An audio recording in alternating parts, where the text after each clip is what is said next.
Thank you for joining today's webinar on how to create a calibration LUT for a Lut-box. In this webinar, we will show you the step-by-step process for how to create a highly accurate 3D LUT for the color correction of a client viewing monitor. There are three ways to apply a corrective 3D LUT. You can apply one in creative, editing, or finishing software, the monitor itself, which we covered in the previous webinar, and if you missed that, you can follow the link here, or in an inline 3D Lut-box, which is what we're going to be presenting today. All of these webinars are completely free and accessible from your mobile device or desktop computer. If you'd like to attend any of these webinars the day they occur, you can do so by clicking the link here, which will connect you to the registration page. If you have any questions during the presentation, feel free to post them in the comments on Google Plus page or by visiting the Twitter hashtag video calibration. Tyler, why don't you tell the audience about the hardware we are using today and how it is configured? The setup today is we're going to be using CalMAN Ultimate software, but you can also use CalMAN Studio for the same process. Our meter is the brand new Klein Instruments K80. For patterns, we're going to be using SpectraCal's Virtual Forge software powering an AJA T-tap. We're going out of the T-tap via SDI into an AJA Lut-box, and then out of the Lut-box via HDMI to a 65-inch LED backlit LCD TV. We're also going to show you how to calibrate the same process using a Fujifilm IS-Mini as the Lut-box and the pattern generator in lieu of Virtual Forge and the AJA Lut-box. The same process can be done using other Lut-boxes, including the Blackmagic Design HD Link Pro, the Pandora Pluto, Cinetal Davio, Fujifilm IS-Mini, E-Color Lut-box, as well as some home theater devices. Check our website for the full list. Thank you, Tyler. Let's go ahead and dive into the demonstration. I've opened up CalMAN. Now I will open our Color Cube 3D LUT workflow.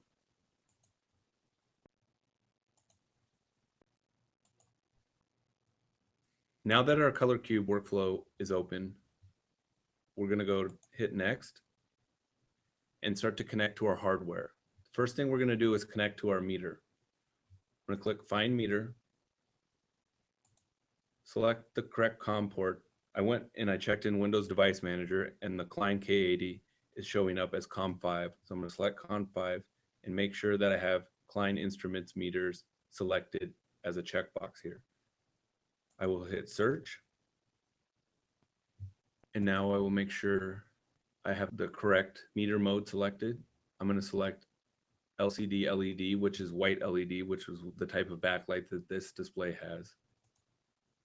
Now for source, I'm going to search for our Virtual Forge software. I'm going to select manufacturer, SpectraCal, model, Virtual Forge, hit search, select our machine, hit connect.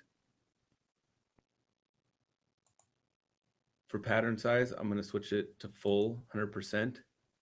On most LCD displays, that's the correct one. The only time I would use a window pattern is for a plasma CRT or OLED. For our 3D LUT device, CalMAN cannot talk directly to the AJA Lut-box. So essentially we're going to write a file out and then load it with AJA's tools.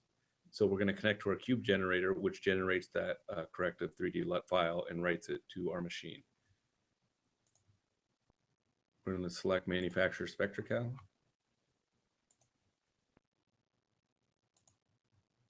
Select Cube Generator 3D LUT, hit Connect. Now I'm going to come up to our Cube Generator tab, and under File Format, I'm going to select AJA Lut-box.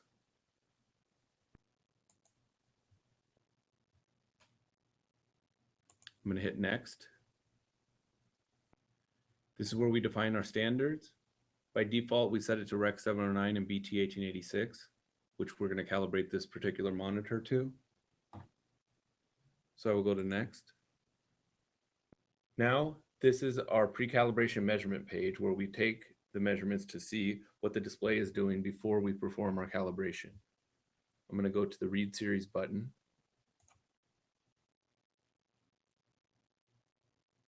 And it's going to take a series of measurements, and this will take about a minute or two, so we'll come back in a second.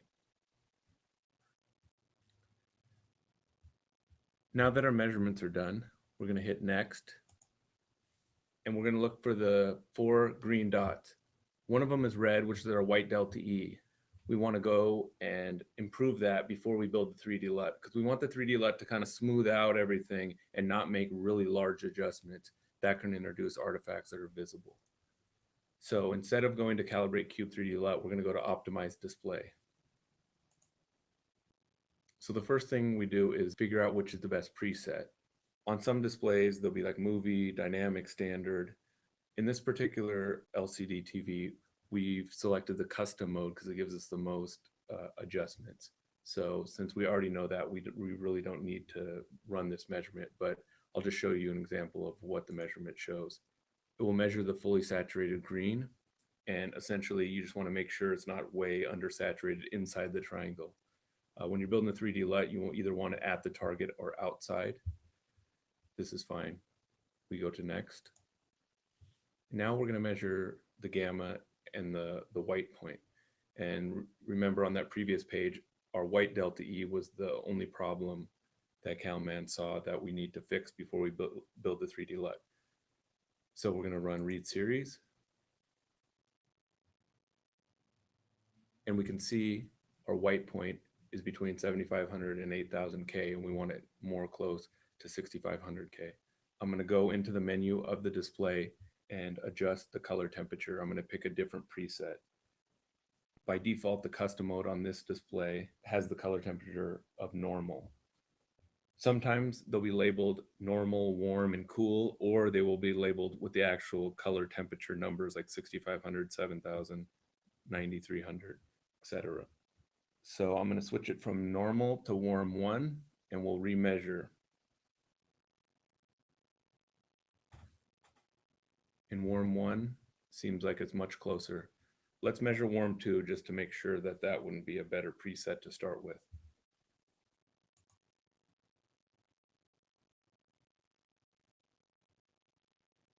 So it looks like warm 1 will be the best one to start with. We go to next. Now, this is our dynamic range page. This makes sure we're not clipping near the highlights, the above white, and we're also measuring what our peak luminance value is. So we hit read series.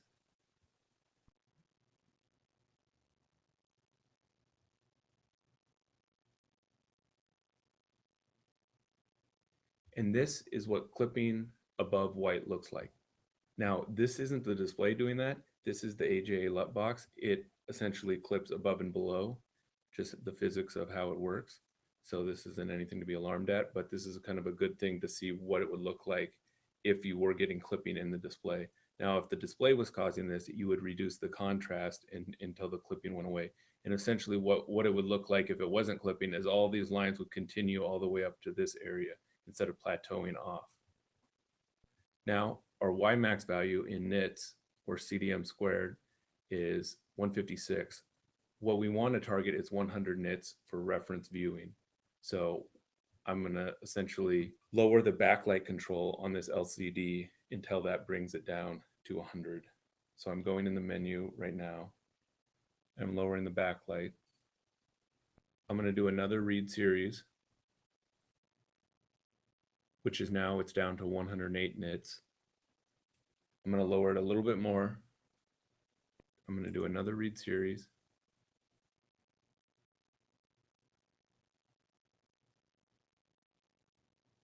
And we're right at around 100. One thing to note is building the 3D LUT probably will reduce the luminance slightly. So I'm going to actually increase the backlight one more notch just so we have a little room to come back down towards 100 when we build the 3D LUT. Let's measure it one more time.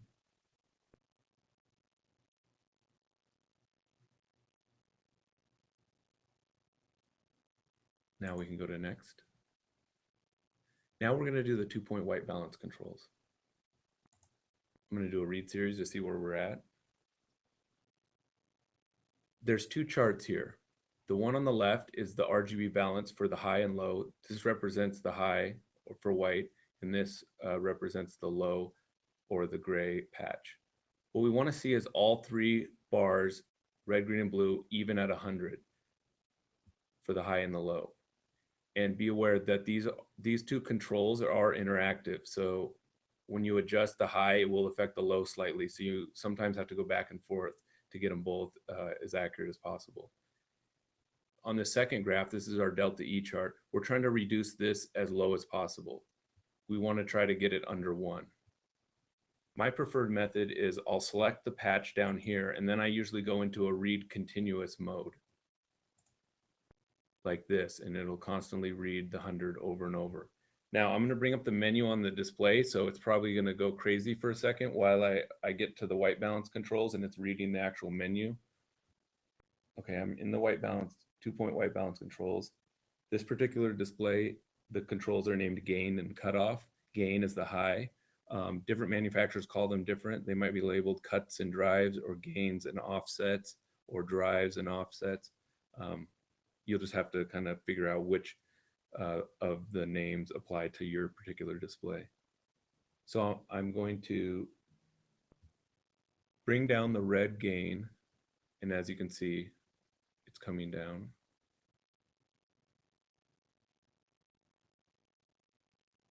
And you can see our delta E is at 0.4, which is totally not visible error to the human eye. Oh, the menu popped back up. That's why it jumped up again. So if I exit out of all the menu, you can see that it's back to where it was. Okay, now we're going to do the lower one. I usually like to, after I dial in the high one, do a read series to see where both of them are at. You can see there's still some visible error in the lower one. We have this cool new feature where if you hover over a delta E chart, it'll show you the target and actual measurement and see if it's a visual error to you. We definitely want to improve the lower one. I'm going to select the low patch down here and then switch to read continuous.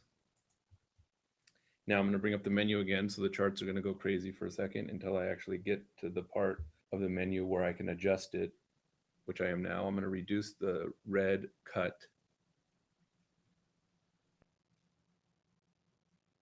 Okay, now I'm going to get out of the menus. I'm going to stop it. Now you can see both are under a delta E of 1. I'm going to reread it just because adjusting the low could have affected the high. So I'm going to reread a series, so we read them both. Now they're both under 1, so that's what we want. Now we're on the contrast ratio. I'm going to run a read series.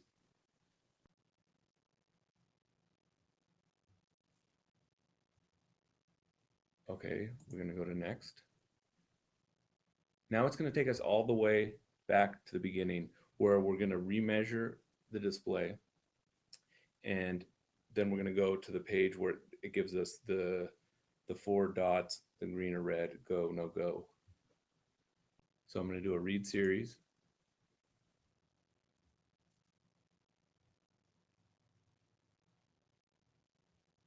Now this is going to take a minute or two, so we'll come back after it's done. Okay, now that our measurements are complete, we're going to go to the next page. Okay, now we're on our performance analysis page, and all 4 are green now. So now we can go to the process of actually building our 3D LUT. We're going to go to Calibrate Cube LUT, and we're going to skip the 1D ramp page and go directly to the Calibrate 3D Cube. Now this particular display, we've done some testing and it does not perform very well with the Lightning LUT. So we're actually going to do a 3000 point IRP LUT on this particular display. Now it doesn't hurt to try the Lightning LUT on every display because it only takes less than 5 minutes and you might get really, really good results. So it never hurts to try that. So now we're going to go to our AutoCal button. We want to make sure we have AJA Lut-box as the file format selected. I'm going to change the name of our output 3D LUT so then we can recognize what the name is. I'm going to name it Lut-box webinar. Save. I usually name it what the display is and what the color space is. That's what I suggest. And right here, this is our pattern delay optimizer. What this does is when CalMAN sends the signal to the pattern generator, which is in this case Virtual Forge, there's some latency before it's rendered on the screen, depending on this case, we're going through a LUT box and you don't know what the delay time in the display is between when it receives the signal until it's rendered. So we have this thing called our pattern delay optimizer, because we want to tell CalMAN to wait a fraction of a second before it tries to take a reading. And when you're using a meter like the K10, which is really quick, this can become a problem if the pattern is only half rendered on the screen or it's still showing the previous patch. But if the delay is too long, you're just wasting extra time, which can add up when we're going to read 3,000 different points. So I suggest running this optimize button. It takes a series of readings and automatically determines what the optimum delay is for your particular setup. So I'm going to run that now. It will show a series of magenta and green patches. We'll come back after it's done. Okay, so now our pattern delay has optimized at 0.75. So I want to switch this to IRP point-based. I'm going to set this to 3,000. And I'm going to hit enter, and it's going to start. So we will be back after it runs through its 3,000 patches and uses that data to calculate our corrective 3D LUT. Now that our 3D LUT's complete, we're going to load it into the LUT box using the AJA Mini Config utility. I'm going to go up to the menu bar and select 3D LUT and go select Write to Slot A. I'm going to select our LUT.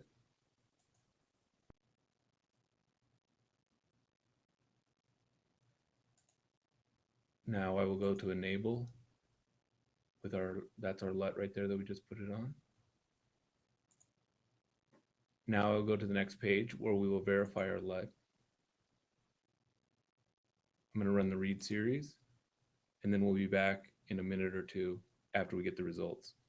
Okay, we're back, and you can see we got excellent results, a grayscale delta E average of 0.8 and a color checker delta E average of 0.6. These are excellent results.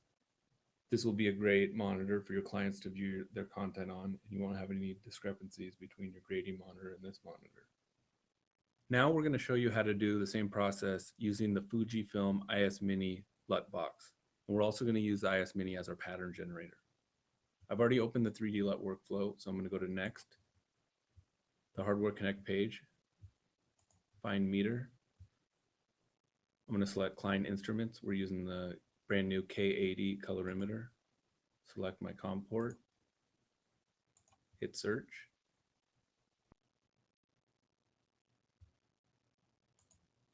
I'm going to select LCD LED as the meter mode.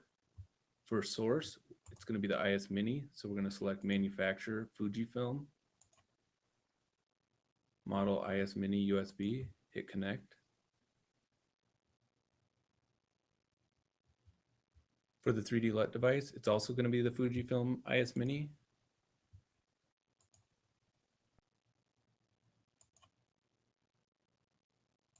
I'm going to hit connect. Now the Fujifilm IS-Mini also has 1D LUT support inside of it. It has an input 1D LUT and an output 1D LUT. We're also going to use the 1D LUT in the IS-Mini before we create a 3D LUT. We want to do the output LUT because it's closer to the display than the 3D LUT. Essentially, you want to calibrate the display as well as you can, and do the output 1D LUT that's closer in the signal chain to the display, and then do the 3D LUT. You don't want to do the input 1D LUT. That's where this selection is. So I'm going to set it to output 1D LUT. Just to make sure everything is reset, I'm going to run the full DDC reset button.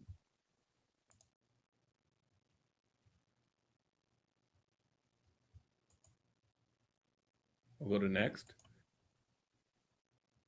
This is where you would select your calibration standard, where you have Rec 709 BT 1886. If you were calibrating to something, say P3, you could select, if you're doing it for the digital cinema with the different white point and 2.6 gamma, you would select DCI. If you were doing D65 P3, then you would select that here. but for this display, we're going to calibrate it to Rec 709 and BT 1886. Now we're at our pre-calibration measurement page. We're going to run a read series. We'll take a minute or two and we'll come back after the results are in.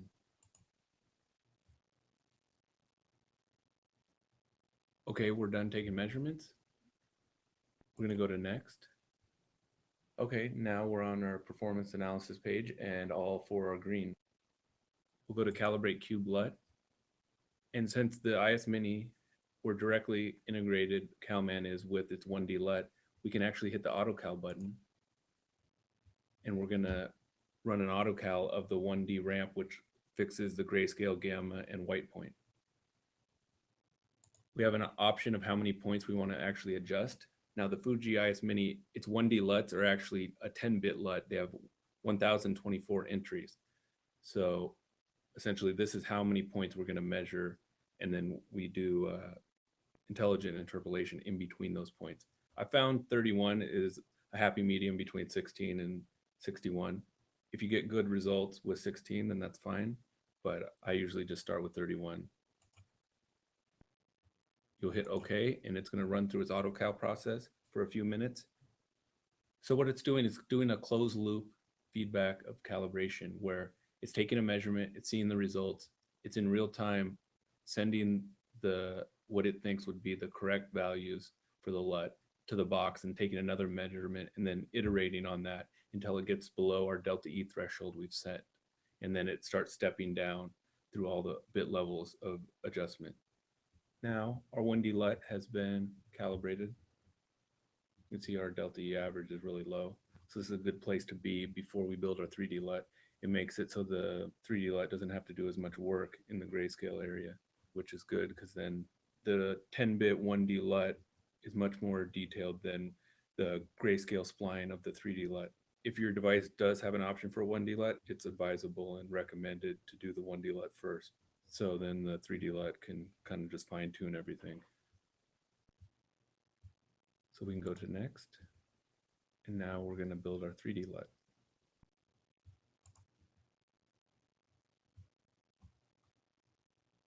I'm going to do a point-based one.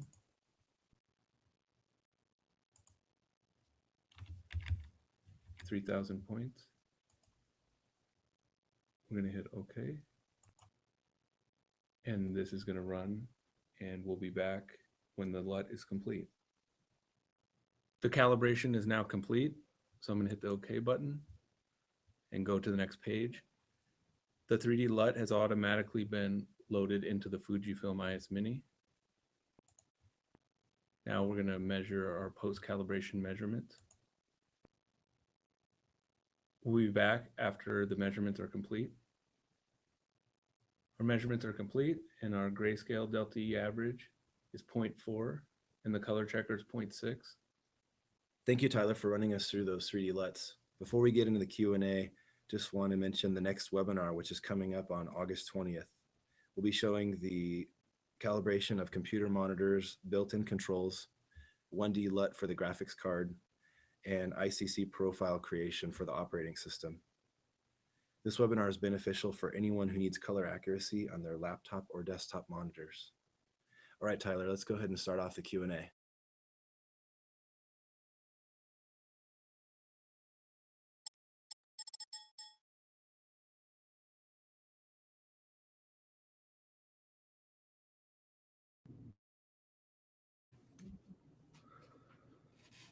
Okay, our first question is, I have a Blackmagic Mini monitor. Will this work with Virtual Forge?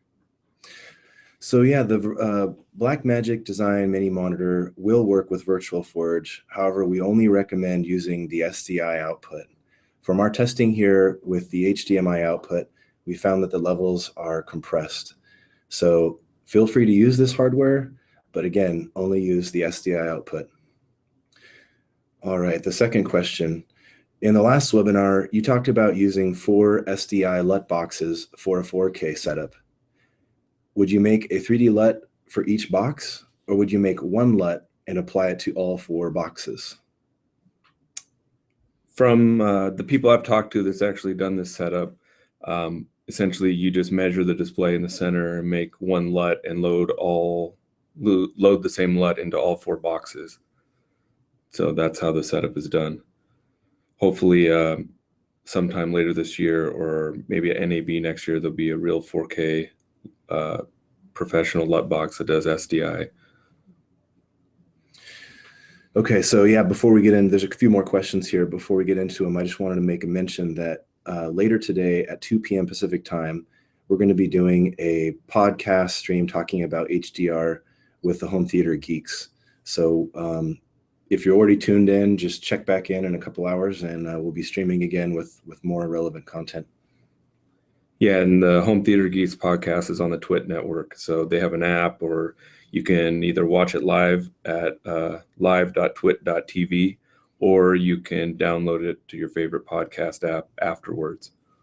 All right, here is the next question. What will CalMAN do if the monitor isn't good enough for a lightning LUT? How will I know if I need to use a more extensive IRP point or time-based LUT? Well, essentially, you just won't get the results that you're expecting. It never hurts to try the lightning LUT just because it only takes less than 5 minutes. So if it works great on that particular display, then you don't have to waste any more time on building a longer LUT. But if the display is particularly nonlinear, then you'd want to do an IRP point or time-based one. I think we had this question before, but it's always good to cover it again. It is, what is a LUT, and why do I want to use them anyways? Essentially, a LUT is it's an acronym for lookup table. There are 1D LUTs that only adjust the grayscale, gamma, and white point, and then a 3D LUT adjusts the whole color space, including the grayscale and gamma. 3D, when we're referring to 3D, we're not talking about stereoscopic 3D. We're talking about 3-dimensional with regards to the 3-dimensionality of the color space itself, and we're adjusting it in the whole volume of the color space instead of just the grayscale spline, with which that's what a 1D LUT does. All right, so here's another question. Why would I need to use an external LUT box? Why can't CalMAN create a LUT and have it loaded directly into the editing software? You can do both. One advantage of using a LUT box is anything coming out of your reference output device will be calibrated. Whereas if you're putting it in a piece of software, only that piece of software is calibrated. And you have to remember on some pieces of software, you have to load that LUT in each and every project, and it's easy to forget. So that's the one advantage of a LUT box.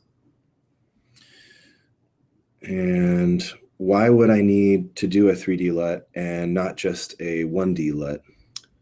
It depends on the display. Some displays, if you nail the grayscale and gamma with a 1D LUT, then the colors will fall into place. Some high-end professional displays would fit that description. But a 3D LUT, like I explained before, adjusts the color space as well. So if you have non-linearities in the color space that aren't fixed by just getting the grayscale, gamma, and white point corrected, then you would use a 3D LUT. A lot of times, this is very common, more and more it's happening, is you would combine them both. You'd create a 1D LUT to really nail the grayscale, gamma, and white point, and then you would do a 3D LUT after that to do the color space without having to make adjustments for the grayscale in there. So that's a more popular thing that's happening is you do both of them. So this is a pretty valid question. Are there benefits or drawbacks to using a 3D LUT box in line with the display versus loading a LUT directly into the monitor? Well, LUTs directly in monitors are becoming more and more popular. That is the ideal solution, but for displays that don't have that, you would use a LUT box. Another advantage LUT boxes have is some of them you can load multiple LUTs that you can quickly switch back and forth, whereas some monitors you can only load one LUT. Some other monitors, like the Flanders Scientific ones, have a separate LUT for each of their color spaces, plus like 3 user ones. So that is a nice feature. But some monitors only have one 3D LUT. So you would have to like completely load a different one if you wanted to have a different color space calibrated. So it looks like our last question is, if I get a new monitor and hook it up to my LUT box that already has a corrected 3D LUT applied, will it work, or will I need to create a whole new LUT? So the short answer is you'll need to create a whole new LUT. The way our software works when profiling a display and creating a LUT is that it really creates a characterization of that display and its performance. No two displays are the same, and especially if you're going from differing technology. So really you just need to either use a lightning LUT on the new display, and if you run through this like Tyler said and don't get the ideal results, then you'd want to do one of our point or time-based LUTs and recharacterize or profile the display and create a new LUT for it. I think that about wraps up all the questions that we have. Again, feel free to subscribe to our social media channels. If you have questions after the fact, go ahead and post them to #VideoCalibration on Twitter. You can also comment on our Google Plus page as well as Facebook, and we'll address those as needed. Thank you again, and we hope to see you at the next one.